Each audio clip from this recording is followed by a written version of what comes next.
Okay, today I want to talk a little bit about the purchase contract, and I want to talk just about one particular item. And it involves what we call unattached goods. Now, unattached goods are appliances, water softener is an attached good, but things like your stove, refrigerator, dishwasher, anything that could be really removed quite easily on possession date. Now, when these are included, oftentimes, even a washer dryer is included in the purchase of the property. So what is important to remember is the seller's warranties in the contract. You see, there's some sellers out there who have this idea that when they sell their property, it's buyer beware. That means that if the buyer didn't encounter that there was a problem with the stove or the refrigerator when they did their home inspection, that they're free and clear.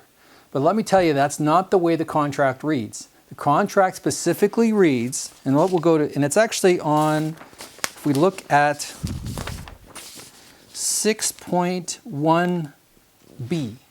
6.1b says the attached goods included unattached goods are in normal working order and are free and clear of all encumbrances.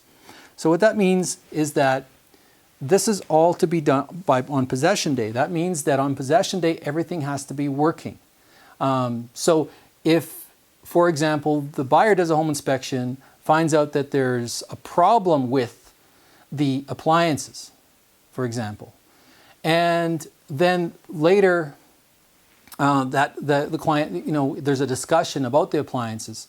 The appliances, as per the contract, unless they're notified in the contract that they're not in working order, they're assumed to be in working order. That means that they need to be repaired by possession day. It doesn't just mean that if the home inspector didn't find the problem, that those appliances, they need to work on possession day. So they should be reported very quickly after you take possession of your home. Now, the other thing is that it also says free and clear of all encumbrances. What that means is that if the seller borrowed money to buy the refrigerator, bought it from the brick on the brick card, that there's no liens against that, which means that the brick can't come in and take back the fridge that you sold. So if you're the seller. So that means that there could be no loans on any of the appliances or unattached goods that were included in the purchase. That means if you sell a hot tub in the purchase and it's not in working order, and if it wasn't disclosed on the contract as per maybe a term of sale, you would write, if it wasn't in working order, there was a term of the sale, it wasn't in working order, that it would mean that they would have to accept whatever was written. So if someone was to write in that the appliances in the terms of the sale were in as-is condition, or they were to write it in the included goods, they could write it there. But if there's nothing written there, it is assumed that the appliances will be in working order. That means that if they quit working a day before possession, they need to be repaired by the seller. And I think there's some people who think that if the home inspector doesn't catch it, and that means that it's okay. It doesn't mean it's okay. And the buyer may take, if you're the seller, may take you to court to have you either repair it or replace it. So the cost may be more significant if you don't address it right up front. So I just want to clear up any misconceptions about that clause.